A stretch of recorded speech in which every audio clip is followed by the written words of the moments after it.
জয়, বৈঠকে কি কি বিষয় নিয়ে আলোচনা চলছে, সেখানকার সবশেষ খবরাখবর আমাদের জানাবেন। ধন্যবাদ সারা আপনাকে। একটু আগে কিন্তু আসলে বৈঠকটি শেষ হয়েছে। সেই বৈঠকে অনেক সিদ্ধান্ত হয়েছে। তাদের যে দাবি, সে দাবি বেশিরভাগ কিন্তু আসলে পূরণ হয়েছে। আমার পাশে আছেন জেলা প্রশাসক, তার নেতৃত্বে কিন্তু আসলে এই বৈঠকটি হয়েছে। তো আপ্রাণ চেষ্টা করা হচ্ছে যে সড়কে যারা অবস্থান নিয়েছে তাদেরকে সরিয়ে নেওয়ার জন্য, যানবাহন যেন চলাচল করে। আমি একটু কথা বলতে চাচ্ছি জেলা প্রশাসক আপনার সাথে। আমরা জানতে চাচ্ছি, একটু আগে আপনার নেতৃত্বে একটা বৈঠক হয়েছে, আমরা দেখলাম।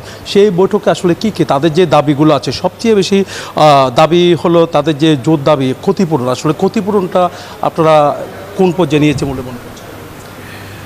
শিক্ষার্থীদের 9টি দাবি ছিল। আজকে আমরা এখানে চট্টগ্রাম সার্কিট হাউসে একটি সভা আহ্বান করেছিলাম। এখানে Chittagong university of technology, engineering and technology চুয়েটের ভিসি মহোদয় এসেছিলেন, বাস মালিক সমিতির নেতৃবৃন্দ এসেছিলেন, পুলিশ সুপার এসেছিলেন, কিন্তু শিক্ষার্থীদের মধ্যে থেকে কেউ আসেনি।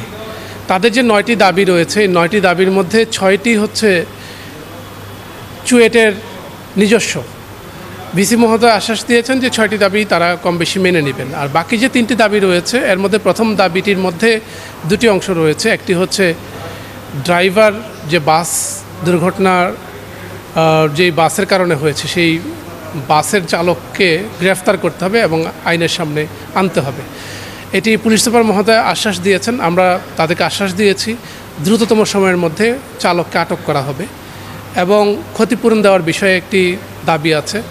আমরা সড়ক পরিবহন মহাসড়ক বিভাগের সাথে কথা বলেছি। সড়ক পরিবহন ও মহাসড়ক বিভাগ আমাদেরকে জানিয়েছে যে এই যে নিহত 2 জন শিক্ষার্থীর পরিবারের জন্য আমরা আবেদন ফর্ম পূরণ করে আজ পাঠাচ্ছি। দুজনের পরিবারের জন্য 5 লক্ষ টাকা করে 10 লক্ষ টাকা সরকার প্রদান করবে এবং আহত শিক্ষার্থীর পরিবারের জন্য 3 লক্ষ টাকা প্রদান করবে। এর বাইরেও আমরা যে বাস মালিক সমিতি এবং শ্রমিক ফেডারেশনের নেতৃবৃন্দকে অনুরোধ করেছিলাম তাদেরকে কিছু ক্ষতিপূরণ দেওয়ার জন্য। তারা এ ব্যাপারে বলেছে যে 2 লক্ষ টাকা করে নিহতদের জন্য 4 লক্ষ টাকা এবং আহতের পরিবারের জন্য 1 লক্ষ টাকা, মোট 5 লক্ষ টাকা তারাও প্রদান করবে।